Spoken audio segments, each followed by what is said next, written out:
Hello and welcome to Pandora's Urn. I'm your host Mark, and today we'll be taking a look at World of Tanks, specifically my favorite tier and my favorite branch, the Tier 5 Heavy Tank from the French line, the BDR G1B. Now, this is a tank that I first kind of pushed towards for a little while. It was kind of my original line. When I first started, I originally went down, I started, the FT-17, and I worked my way down through the B1 to the G1B. Once I got to this point, I actually went back and worked up the tank destroyer and the other lines, but we'll talk about those at a later date. The G1B is a phenomenal tank. It's one that I really, really enjoy playing. It's incredibly powerful in the right hands, but you do have to be careful because you are a little squishy, especially considering this 60 hull armor with not much slope on it actually makes you really easy to take out. So you got to be careful. You can bounce some shells, but you just, with a lot of French tanks, you just have to be careful where you place your shots. Later on, I'll show a replay of a game I did, I think about a week ago or so. I'm not entirely sure. About how you can really play and really throw your weight around a little bit, especially with the top gun on this. So first I'm going to go over, the radios are pretty basic, which is that you get just a couple of options. You start with this really crappy tier 3, but again with radios, you might as well get the highest one you can. So hopefully at this point, if you guys are playing around with the tier 5s, you guys have all realized that better radios really do help you out and they help your team out. So they're really good to have. The next is the tracks. Tracks, as with everything, are very straightforward for most tanks, especially the French tanks. A lot of French tanks have weight problems really early on, so upgrading your suspension is usually a good thing to do really early on, because that allows you to get the top guns, get the top turrets, things like that. Same with engines, especially along the French heavy line. French heavies are incredibly slow. They don't really pick up speed until tier 7. So getting these early engine upgrades also really helps. Also, the nice thing about the G1B is that while the original, the low tier engine is a gasoline, the top tier engine is actually a diesel engine. So you get increased horsepower and a decrease in chance of fire, which is really handy to have, especially with your fairly weak armor. We'll go into the turret. The turret, you've got the original turret, which is weaker. It has a higher traverse, but your guns are really weak. Versus the top turret, which is the one you see here, which gets the big beefy gun, which I will talk about right now, as a matter of fact. So we're talking about the 3 guns it gets. You get the 75 SA-32, which comes off of the AMX 40, if you've unlocked that one. Otherwise, it's the stock gun that you get. Otherwise, you get the 75mm long 44, which wasn't originally fitted actually to this tank. Both actually, the 75mm long 44 and the 90mm DCA 30, neither were fitted to the original prototype of this tank. It actually used a 70mm howitzer in the hull, which isn't present on the tank. As you can see, there's no hull-mounted gun there. And actually, the original turret was the turret off of the B1. So it used that 47mm gun off the B1, not this 90mm monster that I've got on right now, which is, look at that thing. Whew. I love that. Love this. Plus it's a tier 7. Like, you can't complain. This gun is amazing. As soon as you can get this, the tank just becomes such a threat. Your average penetration is 135. Your average damage is 240. The biggest thing about this gun is you scare KV-1s and Churchills. They will flee from you because you don't care about their armor, because you're going to blow right through it. Let's put it this way. If you're bouncing your shells off of a KV-1, you're doing something wrong, is basically what it comes down to. You should not be bouncing shells. You should be able to punch through about everything. When I finally got to this tank, I loved throwing my weight around. And sometimes I got a little too aggressive and it got me killed. But for the most part, get the gun and just go and stomp some face with this thing. As you can see, I've actually played this quite a bit. 83% on my first skill, which is pretty good considering that I don't I don't really transfer my crews. I've kind of done it a little bit, but for the most part, this has been my crew. And so the few games I played, I've got just over 200 games with this thing, which isn't bad, especially considering the large spread of tanks I've got. It works pretty well. So, all right, well, I'm going to hop out and show you the replay, and I'll be back as soon as we get that done.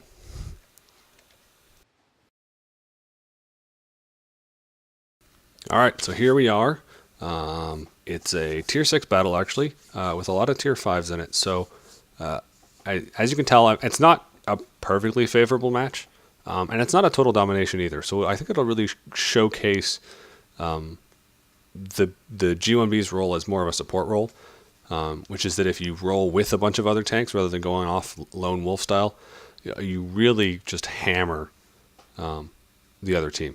So first off, I'm going to start off with a little bit of pre-battle analysis, which is that initially, as a heavy, you, especially on this map and in this situation, you want to roll hill. You don't want to exclusively roll hill. You want to send some of your TDs down, actually down over here to the flag.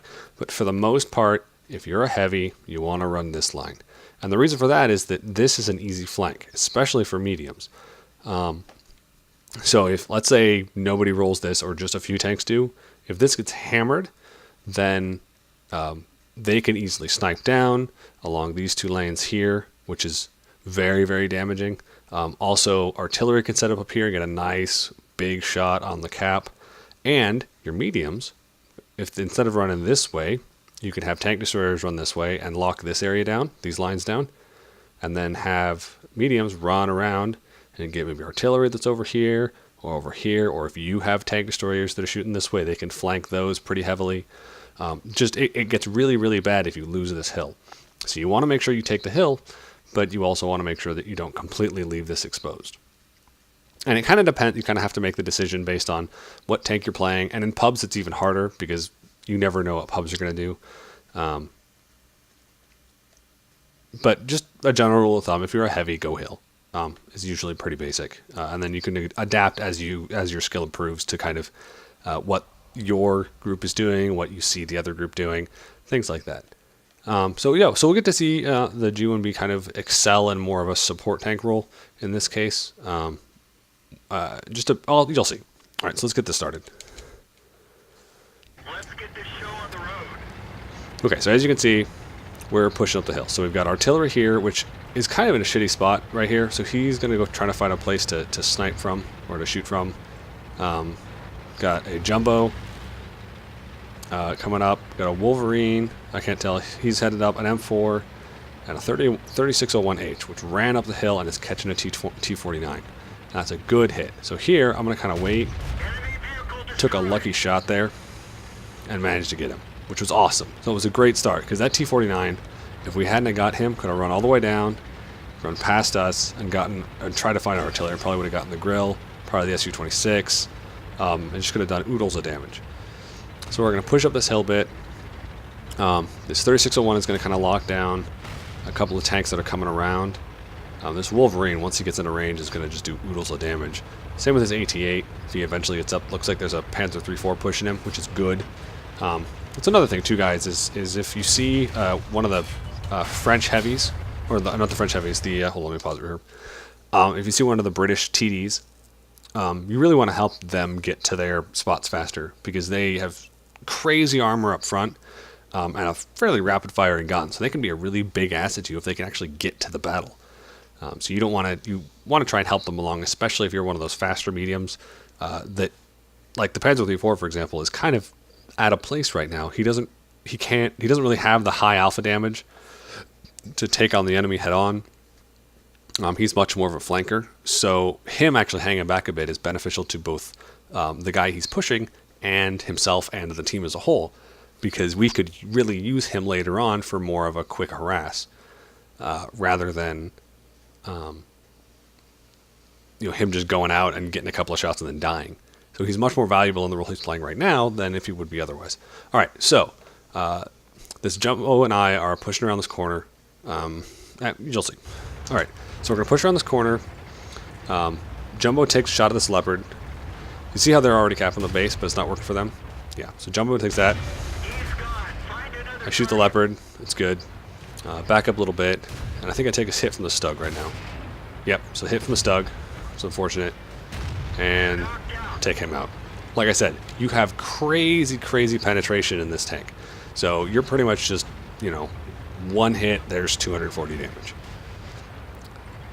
So let's see. So there's a Jumbo there that's getting hammered by, looks like that AT-8 went right up next to him and just kind of hammered him a lot, which is exactly what that tank can do, because it's just the frontal armor on that thing is insane. All right, so we roll in here. Now this is what I was talking about. Not worried about KV-1. Now this Jumbo really pissed me off, because I'm sitting here trying to carve out, and the Jumbo just tracked him all the way across. So I had to take a shot when I could, but you can see even with a severe angle, I still blew right through his armor and did 240 damage. All right, and here's where this Panzer IV comes in, like I was saying. That 3-4 pushed that AT-8 up the hill, and then he runs off, and he's going to go get himself artillery. Well, he should have, I guess. In this case, he's actually going to backtrack and take out this Su-5, which is fine, I guess. But he really would have been more, if he'd have run straight forward and taken out the Priest over here, or this M37 over here, he'd have been much more valuable. So, I'm going to roll in, Jumbo's going to get him, and at this point, game's over. As you can tell, we hammered him on the hill through some good tactics and having the right guns and everything. And then they actually held over here pretty well. It actually got hit pretty hard. They had a tank destroyer that probably ran this line here. But this KV-2 is doing just a reasonable amount of damage. He's got 1 kill. Their Jackson over here is 2 kills. I'm actually not sure who he killed. Well, 3 kills now. But the Jackson will get hit. And I'm going to come over here and shoot at this KV-2. KV-2 does a lot of damage with that gun they've got. Oh, missed the first one. I really should get a gun rammer on this thing. That'll make me a lot better. I'm hoping to get a kill here because I can do enough damage. Oh, not quite. That's alright. You can see even on KV-2, 236 damage is good. And then we kind of push up a bit. But at this point, it's just a matter of killing that Jackson. Which that 3601H has plenty of firepower to do it. And that's game. So yeah, so it just comes a matter of pushing right. In this case, their team, I think, sent too many to the flag. We were able to defend it. We also had a really, really good push around the hill. They kind of got strung out a little bit. All in all, pretty good. All right, that's it for this week. I'll be back next week with another tank. I'll probably do another Tier 5. I'm thinking either the KV-1 or possibly the Churchill. And I'll show you guys a replay and kind of explain how I play that tank. And if you guys have any questions or comments, go ahead and leave them in there. And don't forget to favorite and like. Thanks a lot, and I'll see you guys next time. Bye.